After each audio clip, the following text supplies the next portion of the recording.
ఈ జరిగిన దాంట్లో నా స్వార్థమే ఉందనుకుంటావు, భగవంతుని నిర్ణయమే అనుకుంటావు, నీ ఇష్టం. నిన్ను చేసుకున్నానని ఆవిడ్ని చేరదీశానని నువ్వు 20 ఏళ్లుగా నన్ను వెలివేశారు. చేసిన తప్పుకు శిక్షగా మౌనంగా ఉండిపోయాను. పురిటి కన్నుని తీసుకొచ్చి ఇంటికి అప్పగించాను. అందులో ఎవరు ఎవరికి పుట్టారో నాకు మాత్రం ఎలా తెలుస్తుంది?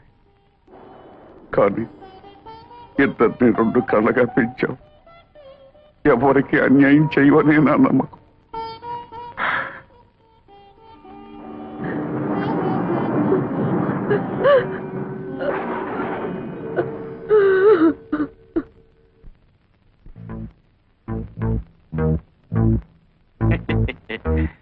ఆహా, మాట మీద నిలబడే మనుషులంటే నాకు చాలా గౌరవం అండి. ఏదండి డబ్బు సంచి ఏదండి? గురుగారు, నేను కూడా మాట మీద నిలబడే మడిచినానండి. ఇన్నేళ్ళ నుంచి ఈ గుండెలో దాచుకున్న ఆ ఎత్తరే ఫోటోను చూశారండి, దాన్ని కత్తిరి పెట్టి కట్ చేస్తానండి. ఏదండి డబ్బు సంచి ఏది? చెప్పుకోరా, నీ ఇష్టం వచ్చిన వాళ్ళతో చెప్పుకోరా, ఊరంతా తమకేసి చెప్పుకోరా. ఈ విషయం ఎవరికైతే తెలియకూడదో వాళ్ళకి తెలిసిపోయిందిరా. ఇంకా నువ్వేంటో నన్ను చేసేది? నీ ఇష్టం వచ్చిన వాళ్ళతో చెప్పుకోరా. మరి నా 5 లక్షలా? 5 లక్షలు కాదు కదా, మళ్ళీ ఈ ఊళ్ళో అడుగు పెడితే ఉప్పు పాత్ర ఇస్తాను రా.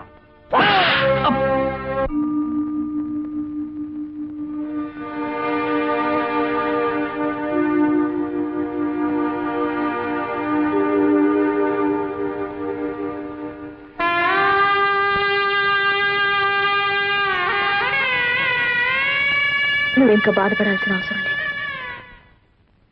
నేను ఒక నిర్ణయం తీసుకున్నాను.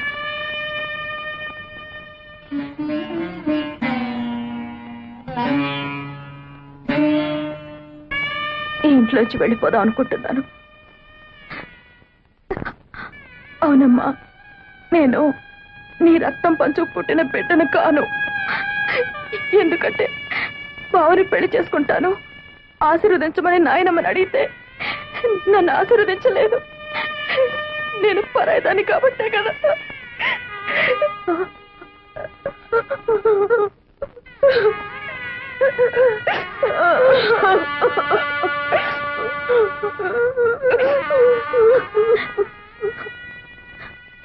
ఇన్నాళ్ళు నన్ను కన్న తల్లిలాగా పెంచినందుకు నీ రుణం ఎలా తీర్చుకోవాలో నాకు తెలియడం లేదప్పా.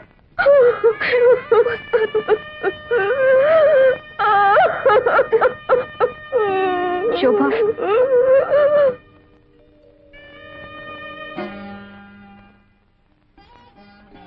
ఏమిటా నిర్ణయం?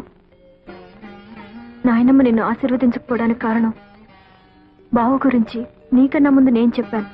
అందుకే అమ్మకు జరిగిన అన్యాయమే మనకు కూడా జరగకూడదన్న అయోమయంలో నిన్ను ఆశీర్వదించలేదమ్మో.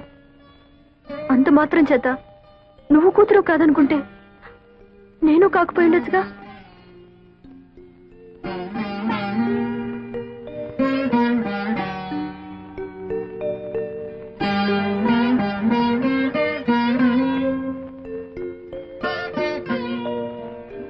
పంతొమ్మిది సంవత్సరాలు నువ్వు పంచి ఇచ్చిన మమకారం మర్చిపోయి 9 నెలలు ఎవరు నీ గర్భంలో పెరగలేదో తెలుసుకోవడానికి ఇన్నేళ్ల తర్వాత నా గడప తొక్కేవా తల్లి?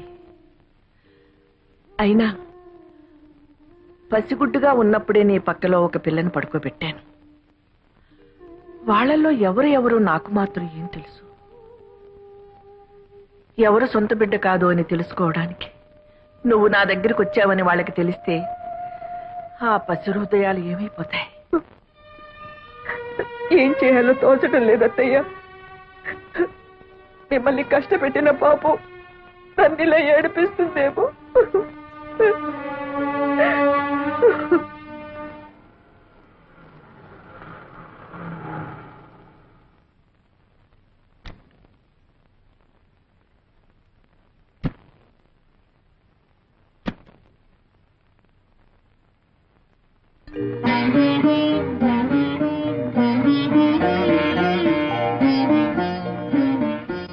లోపలికి రావచ్చా?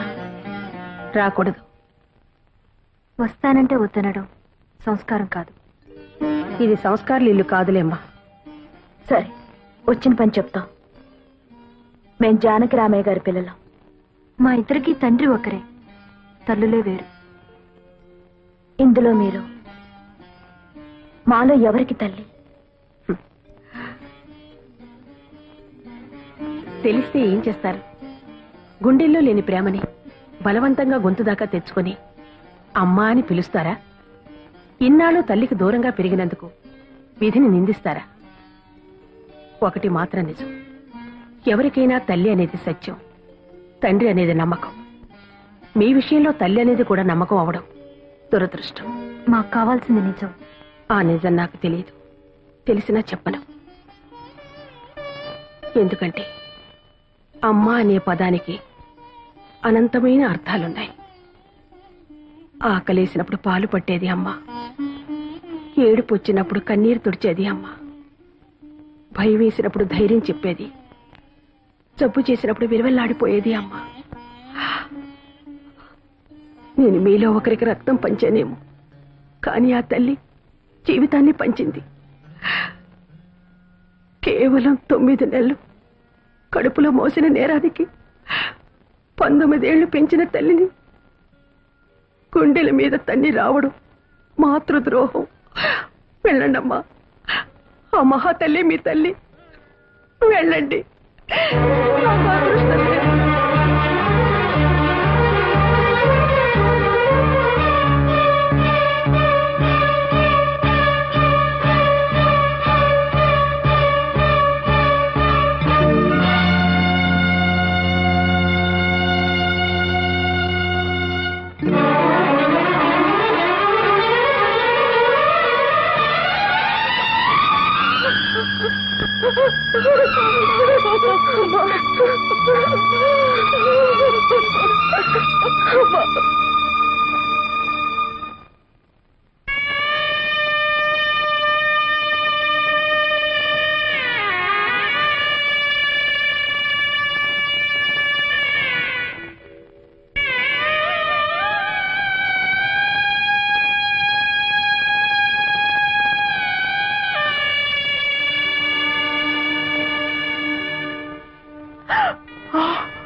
జరిగిందేదో జరిగింది.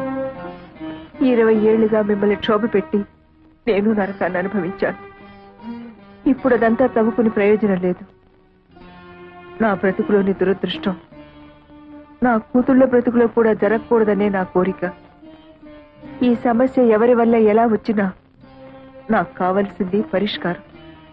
చెప్పండి, ఏం చేయమంటారు?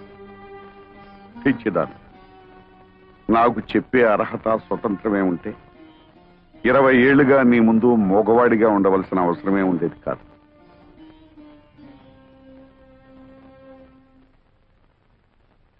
అత్తయ్య, మీరైనా చెప్పండి, నన్నేం చేయమంటారు? బ్రతుకు చివరిలో ఉన్నదాన్ని నాకేం తెలుస్తుందమ్మా.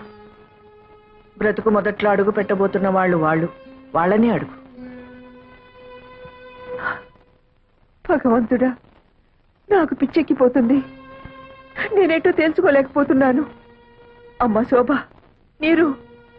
మీరేం పసిపిల్లలు కారు. ఈ సమస్య కొని తెచ్చుకుంది మీరు.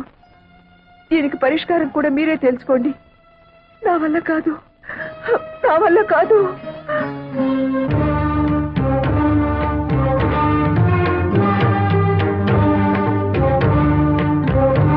ఏంటి బావ ఆలోచిస్తున్నా? ఇందులో సమస్య ఉంది. తప్పు చేసింది మేము, ఫలితం కూడా మేమే అనుభవిస్తాం. నీకు శోభ అంటే ఇష్టం అనుకో, చేసుకో. నీకు నీరు మీద ఇష్టం ఉందనుకో, చేసుకో. దాన్ని చేసుకుంటే నేను ఊరేసుకుని చచ్చిపోను. దాన్ని చేసుకుంటే నేనేం విషం మింగి చావను. నాకు కావాల్సింది నీ ఆనందం, నాకు కావాల్సింది నీ సంతోషమే. నీకెవరిష్టమో చెప్పు బావా, మాకెవరైనా ఒక్కటే. చెప్పు బావా, చెప్పు బావా, చెప్పు బావా, బావా చెప్పు, చెప్పు బావా, చెప్పు, చెప్పు బావా. ఏడుకొండలవాడ వెంకటరమణ, ఎక్కడున్నావు స్వామి?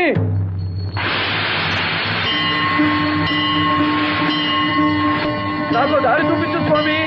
రానాయన, నీకోసమే ఎదురు చూస్తున్నాను. నా కోసం ఎదురు చూస్తున్నావా? అవును నాయన, నీకోసమే. నా కోసం నువ్వెదురు చూడటం ఏమిటి స్వామి? నువ్వు దేవుడివి, నేను మామూలు మానవుణ్ణి. వెంకటేశ్వరరావు, ఇద్దరు ఆడవాళ్ల మధ్య ఇరుక్కున్న తర్వాత నరుడైనా నారాయణుడైనా ఒక్కటే నాయన. పాటలు తప్పవు. ఇంతకీ నా సమస్యకి పరిష్కారం ఏమిటి స్వామి? అది చెబుతావనే బాబు నీకోసం ఎదురు చూస్తున్నాను. ఆ? అవును, ఆనాడు భూదేవి శ్రీదేవి అడిగిన ప్రశ్నకి సమాధానం చెప్పలేకే ఇలా రాయిగా మారిపోయాను. నువ్వు ఈ సమస్యకి పరిష్కారం చెప్పగల మేధావివని నిన్ను ఆ ఇంట్లో సృష్టించాను. నీ పేరు వెంకటేశ్వరరావు అని పెట్టించాను. ఇద్దరు ముద్దుల భామల సమస్యను నీ మెడ చుట్టూ చుట్టించాను. అప్పటి నుంచి నువ్వు ఎప్పుడొచ్చి ఈ దుర్భర సమస్యకి పరిష్కారం చెప్తావా అని ఎంతో ఆశగా ఎదురు చూస్తున్నానయ్యా. నా వల్ల కాదు స్వామి. చెప్పు నాయనా. ఇదే వ్యక్తి జవాబు చెప్పలేని ప్రశ్న స్వామి. నన్ను వదిలే స్వామి. వెంకటేశ్వరరావు మళ్ళీ వచ్చారు స్వామి. చిట్టి శ్రీదేవి, చిన్ని భూదేవి నాయన. ఆ ఇద్దరిలో ఎవరో ఒకరిని ఎలుకో. ఇదా స్వామి నువ్వు నాకు చెప్పే సలహా?